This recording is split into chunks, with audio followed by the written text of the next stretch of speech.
जाको रखे साइयां मार सके न कोई। जी हाँ दोस्तों, हम बात करते हैं होलिका दहन की। होलिका दहन में भक्त प्रहलाद और हिरण्याकश्यप की कुछ कहानी। भक्त प्रहलाद विष्णु के उपासक थे। उसकी भक्ति से परेशान होकर हिरण्याकश्यप ने सैनिकों को यह आदेश दिया कि इसको ले जाओ और पहाड़ी के नीचे फेंक डालो। फिर सैनिक ने एरज के डिकोली पर्वत से भक्त प्रहलाद को नीचे फेंक देता है। जैसे ही नीचे फेंकता है, भगवान विष्णु वहां पर अवतार होकर अपने भक्त का लाज बचाता है। कहते हैं ना कि जाको राके साइया मार सके न कोई।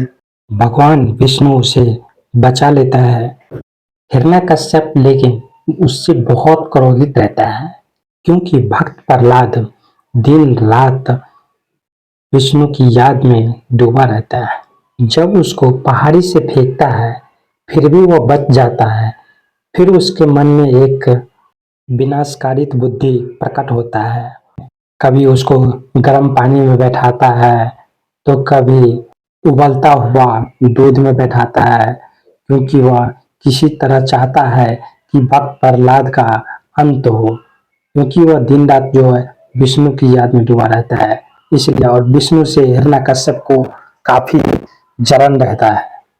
हिरण्याकश्यप ने अपनी बहन होलिका से कहा कि तुम इसे जलते हुए आग में इसको गोदी में लेकर बैठ जाओ, तुम्हें तो कुछ नहीं होगा, परंतु इसको भगवान विष्णु भी इसे बचा नहीं सकेगा और वह जलकर उसी में भस्म हो जाएगा। परंतु यह तो उल्टी पड़ जाती है चाल। होलिका को यह वरदान प्राप्त था कि वह आग में नहीं जल सकती है, इसलिए होलिका अपनी गोद में लेकर उसे अग्नि में प्रवेश कर गई। लेकिन भगवान विष्णु की कृपा से होलिका उस अग्नि में भस्म हो जाती है और भक्त प्रहलाद, वो तो विष्णु भक्त है। हिरण्याकश्यप अपने पुत्र प्रहलाद की विष्णु भक्ति से बहुत नाराज रहता था। एक बार तो हिरण्याकश्यप उसे सर्प का विष पिलाकर उसे जान से मार डालने की कोशिश की थी।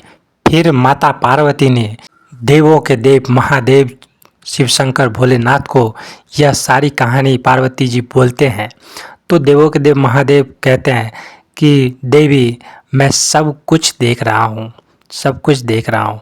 फिर शिव जी ने उसकी थाली में जो खीर था, खीर में सर्प का विष डाला हुआ था, तो शिव जी ने उन्हें सर्प का विष खुद पी लिए और खीर अपने भक्त प्रहलाद को खिलाने लगे। जब वो खाते रहे फिर भी जब हिरण्याकश्यप चौंक जाता है कि आखिर इसको कुछ नहीं हुआ, तो फिर हिरण्याकश्यप के दिमाग में ये आता है कि मेरी बहन होलिका को इस अग्नि में बैठाया जाए और उसी अग्नि के साथ इसको जलाया जाए, क्योंकि होलिका को यह वरदान था कि वह अग्नि में नहीं जल सकती है। लेकिन उसे गोद में बैठाते ही वह जलने लगती है और जलते ही जब प्रहलाद को बाहर फेंकता है और खुद वह जल जाती है। तभी से यह होलिका दहन की परंपरा चली आ रही है। साथियों, वीडियो कैसा लगा? आपको अच्छा लगा तो लाइक शेयर ज़रूर कीजिए और कमेंट्स करना ना भूलें।